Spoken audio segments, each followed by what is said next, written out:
Thank everyone for coming today. With us is Sheriff Shelley, District Attorney Fitzpatrick, Under Sheriff Jeff Passano, ADA Moran. Is that correct, sir? Yes. All right.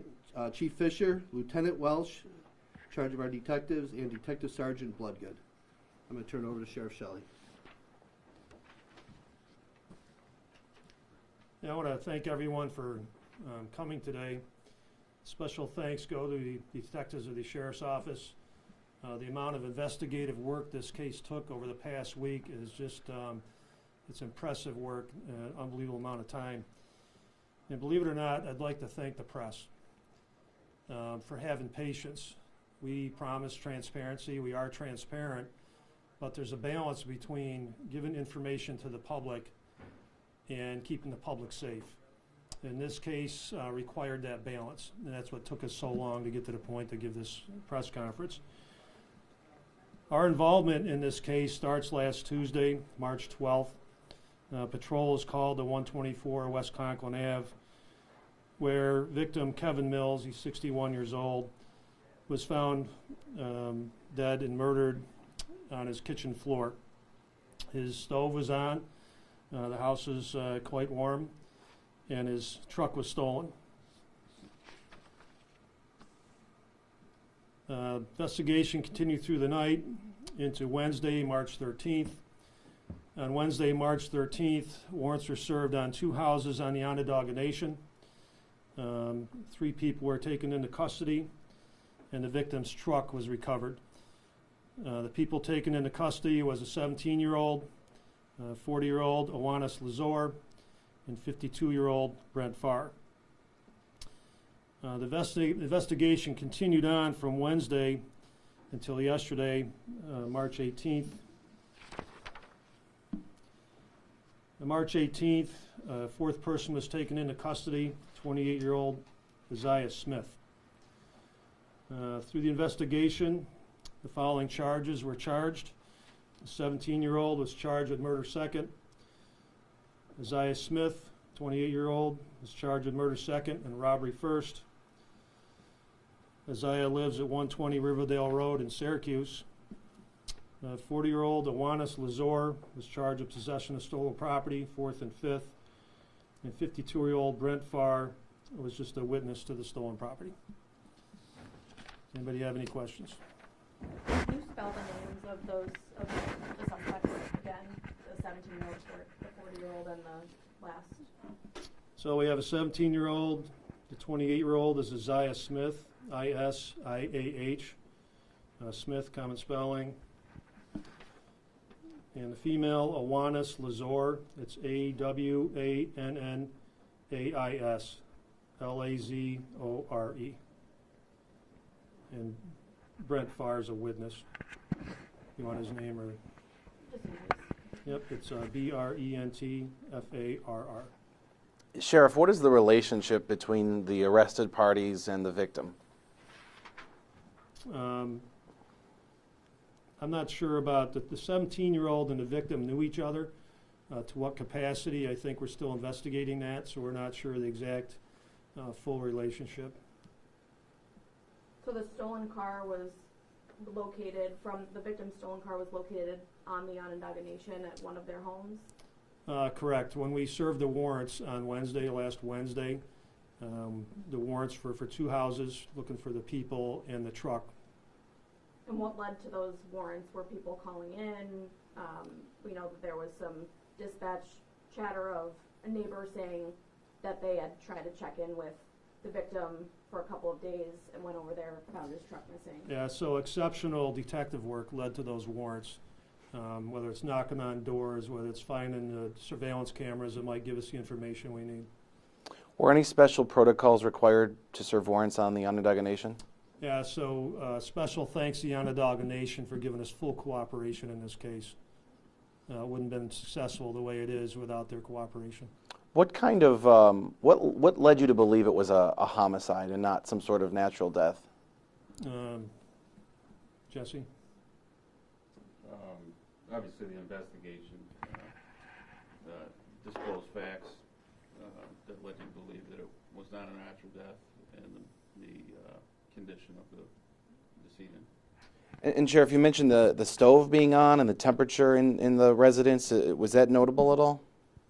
The temperature? Yeah. Yeah, absolutely. We think this incident occurred sometime after 8 p.m. on Sunday, and we weren't there till 2, in the afternoon on Tuesday. So what the intent was of having the stove on, whether they're trying to burn the house down or what they were up to, we're not 100% sure. I mean, this is still an active investigation with some loose ends we got to tighten up. Do you believe there could be more suspects out there? I'm not aware of any more that we're looking for, but if one pops up, I'll call you. And back to the stove question though, so if he was found on the floor dead and the stove was on, the house was hot, did you kind of run through a possibility that whoever possibly did this was trying to make it look like a suicide attempt or something like that? Yeah, I mean, I'm not saying I would ever commit a crime, but if I was going to burn a house down, I wouldn't turn the stove on with the burners. So that's why, it's some work to figure out what was the motivation for having that stove on. So 2 people are charged with murder in the city Correct. right now? Yep, the 17-year-old and the 28-year-old. I had heard indications that there might be some sort of sexual relationship between some of the people involved. Could you speak to that at all? Yeah, those dots, if they're there to connect, haven't been connected yet. We're still working that. Were any of them members of the Onondaga Nation? I believe they were, weren't they? They had familial ties to the nation, Including the victim or not the victim? not that I'm aware of. Okay. We did find who we thought was the victim on Facebook posting a video recently talking about their neighbors, it looked like across the street, complaining about running a junkyard or something like that. I don't know if it's the right Facebook, but was this something retaliatory possibly against the victim? Yeah, I'm not familiar with that or the junkyard. I mean, West Conklin Ave, if you're familiar with that area in Nedrow, one side of the street is Onondaga Nation and the other side is town of Onondaga. Can you speak to any early indication as to a motive, what connected these people? Right now, you're basically talking about arrests and the man who died. What brought all these people? The motive appears to be a robbery. They stole the victim's truck, so it appears to be a robbery. And that's why the one gentleman's charged with robbery, and I'm sure the district attorney will look at charges on the 17-year-old for robbery. Speaking of the district attorney, you're obviously here for a reason. Is there anything that you'd like to add or help answer any questions? The first thing I'd like to say is echo what the sheriff said and congratulate the sheriff's department on a phenomenal investigatory piece of work here. This was not an easy case to put together, and they worked tirelessly on it, and I appreciate that. They've given Chief ADA Moran a good product to put in front of the grand jury. Just to piggyback on what the sheriff just said, the first individual was charged with murder based on information we gleaned from the second individual. We believe that the grand jury will be hearing evidence regarding both intentional murder and felony murder, the underlying felony being robbery. Sheriff, changing topics. Last night, the union, the Benevolent Association for Deputy Sheriffs, talked about an injured jail deputy. Can you speak to what might have happened and what you're reviewing? It's interesting that the union in the jail, DSPA, is talking about something I wasn't aware of until that was brought to my attention. So we are investigating that. It's been under investigation since it occurred by one of our detectives. But something like that normally doesn't reach the level of the sheriff. It's handled at a lower level. But now it's brought to my attention. You can bet your bottom dollar I'm looking into it. We don't often hear of these kinds of things from the union. Can you speak to the kind of the unique way this information is being shared? I can't, because I've never, to my knowledge, something like that hasn't occurred. There's very strict policies on when you can talk to the press. Are there any other details you can share on that with what you know about this right now?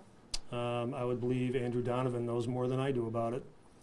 It's a, correct me if I'm wrong, it was just brought to my attention, it's a fake Facebook post of something that happened the 12th, of March. Tell me if I'm wrong on this. I could just refer you to the press release that I have in my possession. I think it occurred in booking, some type of struggle with an inmate, some deputies. Like I said, this, to my knowledge, has never been put out to the press like this. Going back to the Nedrow homicide, though, what is left, I guess, in your ongoing investigation right I'll now? let Lieutenant Wells speak to that. If you could come to the microphones, that'd be great. So we'll be working collaboratively with Chief ADA Moran here to make sure that he has everything he needs to prosecute the case. Is there more evidence or information you're looking for from people, or Yes, can you specify? I cannot, sorry. Can you speak to the possible relationship between the parties? I cannot. Is that because you aren't aware of one? Is that because you know more than you'd like to? It's part of the ongoing investigation. Ultimately, that would be part of a standard invest, is to determine relationship and motive. And the victim lived on the town of Onondaga side Correct. of that road? Correct. Okay. Do we have more questions for the sheriff or the DA? Tamia?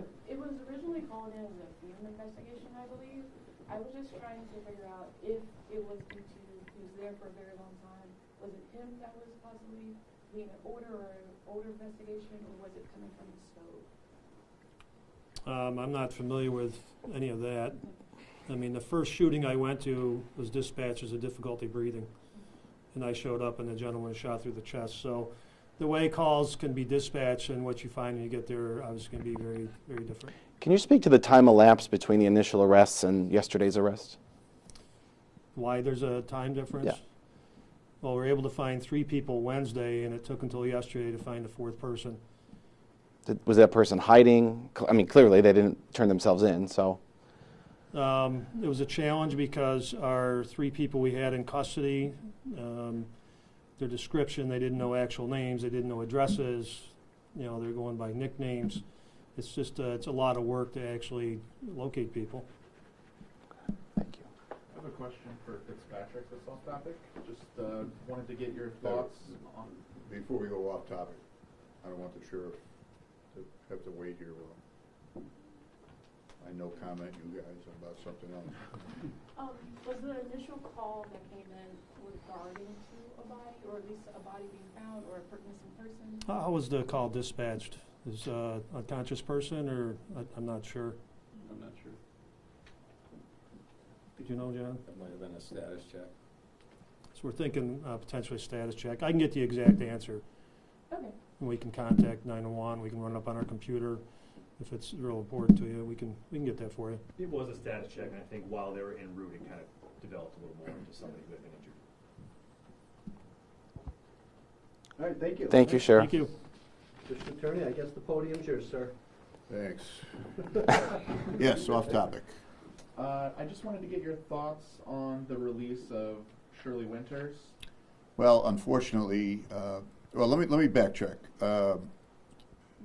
Ron Ryan, who has been pursuing her for decades, brought her to my attention a number of years ago, and just by absolute happenstance, I was reading the Post-Standard one day, and ignoring their latest editorial against me, I went to the news section, and there was a story about a child that drowned in St. Lawrence County, and I read the story as a father and thinking how sad that was, and then I got to the name of the caretaker, and you could have knocked me over with a feather, and I immediately contacted the DA up there, I forget who it was at the time, and said this is not an accidental drowning in the tub, this is a homicide, because the name of the woman was Shirley Winters.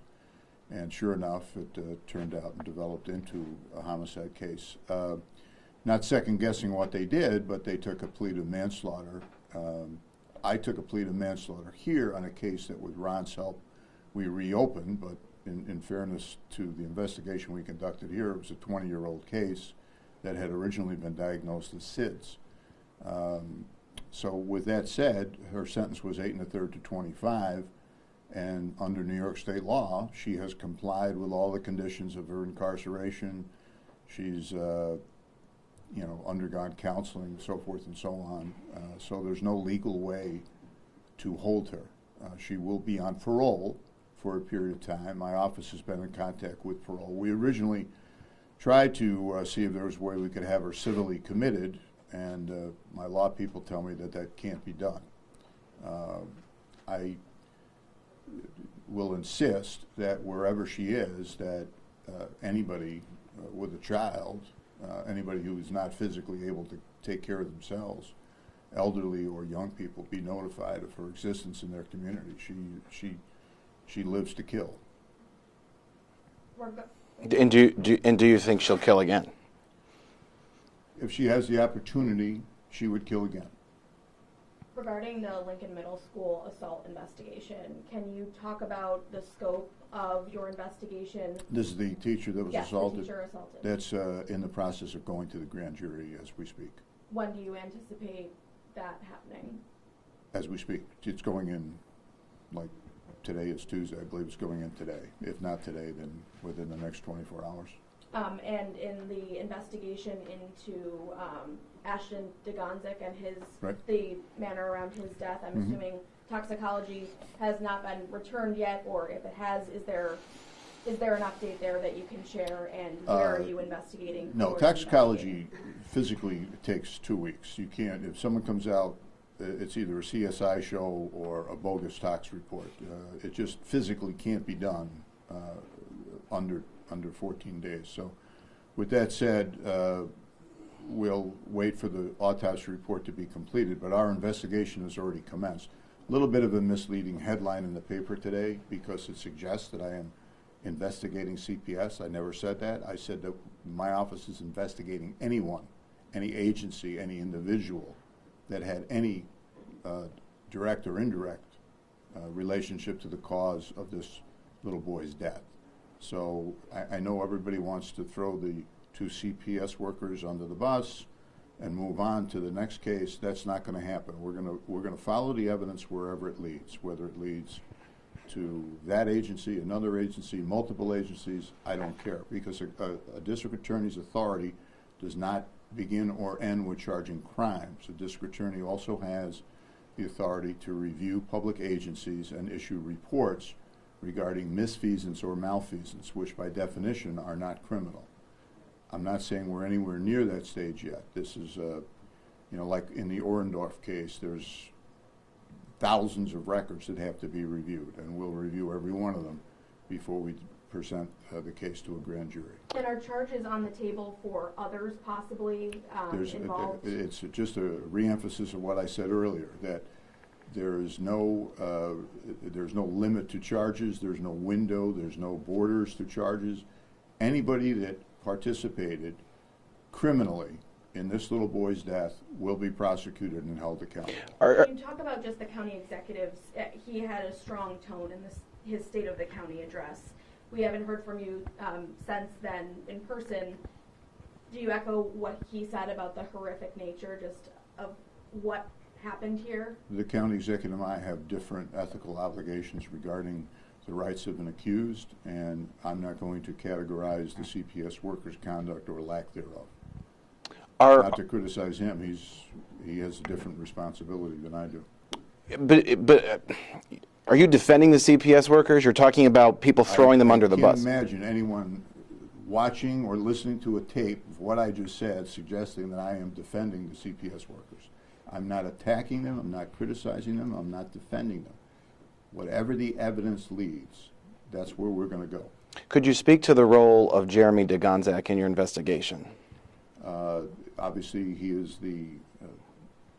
you're talking about the boy's father.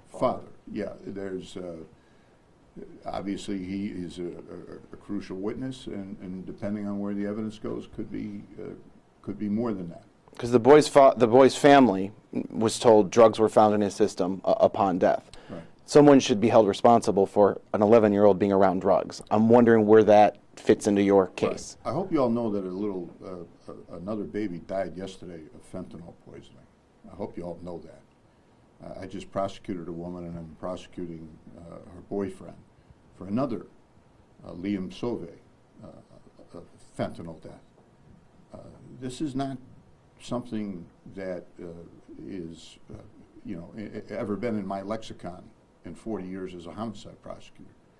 I never talked about a fentanyl overdose death in a baby until now. We're going to lose 110,000 Americans in 2024 to fentanyl poisoning. Now we're losing babies to fentanyl poisoning. And the legislature wants to decriminalize adultery.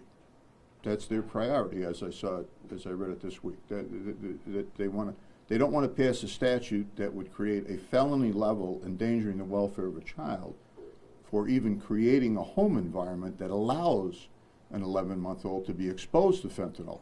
That's not important. What's important is that they can have their trysts in Albany and not worry about David Suarez prosecuting them for the crime of adultery, which, by the way, has been illegal to prosecute for about the last 30 years in the state of New York based on a Court of Appeals decision, but somebody forgot to tell them that. Can you share more about this 11-month-old dead because of what you say? Is Under fentanyl investigation right now. And this happened yesterday? This happened yesterday. And you're prosecuting? Not prosecuting anybody yet. Where did that happen? I don't have the address of where it happened. But who would It's being investigated by the City of Syracuse Police Department. I don't believe they sent a press release about that, as they did with Ashton Nagonzak. You're looking at the I know, DA's I know. office, public information officer, okay? Give me a break, okay? But that is staggering if that's, It's staggering. It's heartbreaking. It's staggering. We know where the fentanyl's coming from. We know who's collecting it. We know who's marketing it. We know how it's distributed. And we're worried about decriminalizing adultery. Could a home environment, last question, could a home environment, the urine that the codes department has cited at this house on Division Street, could that lead to a criminal charge in itself? Is that part of endangering the welfare of a child in general? It would have to be way more than that, Andrew. It would, an unkempt house is not a crime where we'd have to be building a lot more prisons. But from my understanding and talking to Chief ADA Moran is that any sentient human being would have taken a look at this house and 20 seconds realized that this little boy was in danger. Thank you. Thanks. Thanks, Sheriff, for stepping by. Absolutely. Thank you, sir. Okay, I appreciate it. All right, I'd like to thank the District Attorney and Chief ADA. And we're all set here. You all have a great day, and thank you for coming out. Thank you.